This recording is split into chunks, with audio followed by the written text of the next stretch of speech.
गिनती की पुस्तक 9वां अध्याय वचन 1 से लेकर 23 तक।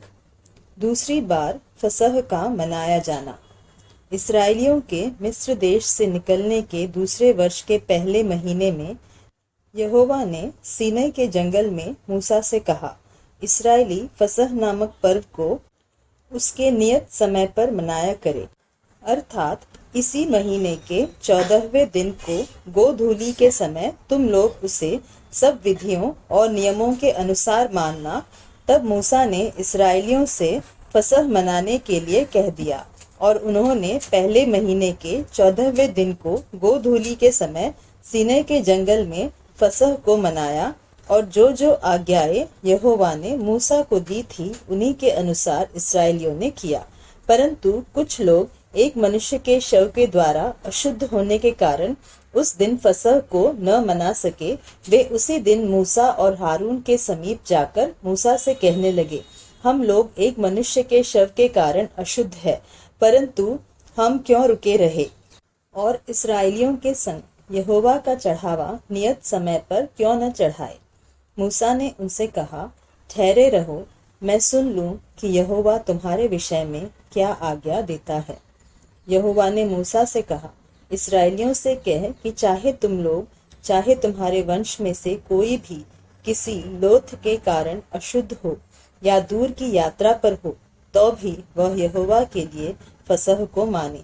वे उसे दूसरे महीने के 14वें दिन को गोधूली के समय मनाए और फसह के बलि पशु के मांस को अखमीरी रोटी और कड़वे साग पात के साथ खाए और उसमें से कुछ भी सवेरे तक न रख छोड़े और न उसकी कोई हड्डी तोड़े।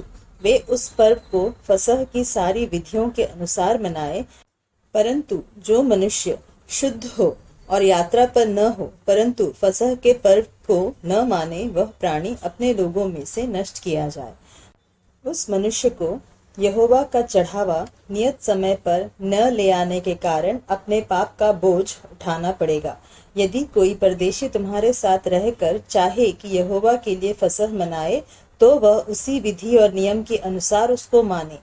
देशी और परदेशी दोनों के लिए तुम्हारी एक ही विधि हो।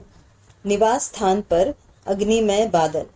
जिस दिन निवास, जो साक्षी का तंबू भी कहलाता है, खड़ा किया गया, उस दिन बादल उस पर छा गया और संध्या को वह निवास पर आग सा दिखाई दिया और भोर तक दिखाई देता रहा। नित्य ऐसा ही हुआ करता था, अर्थात दिन को बादल छाया रहता और रात को आग दिखाई देती थी।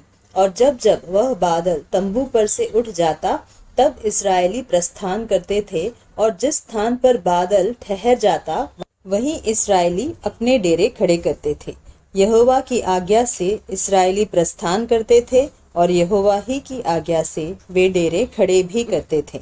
और जितने दिन तक वह बादल निवास पर ठहरा रहता, उतने दिन तक वे डेरे डाले पड़े रहते थे।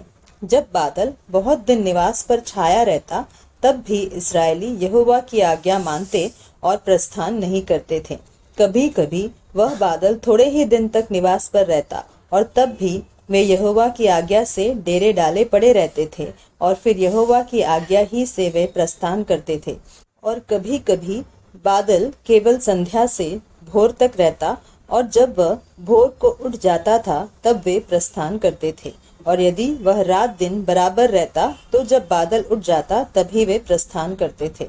वह बादल चाहे 2 दिन, चाहे 1 महीना, चाहे वर्ष भर, जब तक निवास पर ठहरा रहता, तब तक इसराइली अपने डेरों में रहते और प्रस्थान नहीं करते थे। परंतु जब वह उठ जाता तब वे प्रस्थान करते थे। यहोवा की आज्ञा से वे अपने डेरे खड़े करते और यहोवा ही की आज्ञा से वे प्रस्थान करते थे। जो आज्ञा यहोवा मूसा के द्वारा देता था, उसको वे माना करते थे।